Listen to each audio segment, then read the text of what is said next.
Greetings everyone, my name is Abimanyu Tumalmuklis, and today I want to tell you about my experience when I first time moving to Blitar City.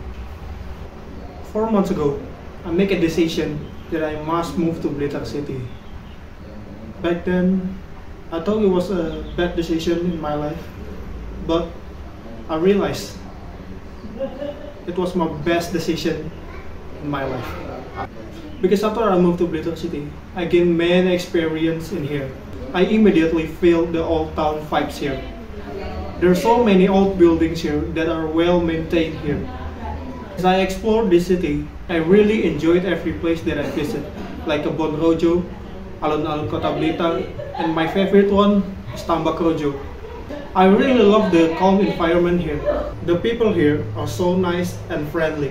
I really feel the difference between my hometown and this city. Another thing that I appreciate in this city is the air quality. It's so clean and fresh. Not like my old hometown, there's so many pollution, but this city is literally clean everywhere. Because of that clean air, I enjoyed every moment in this city. Moving to Blitar is clearly eye-opening and refreshing experience in my life. The peaceful atmosphere and the clean air, especially the old vibes hometown here. Everything that I experienced in the city is very enjoyable. I'm really glad to take this step to move to Blitar City. That's all of my video. Thank you for watching and see you guys later.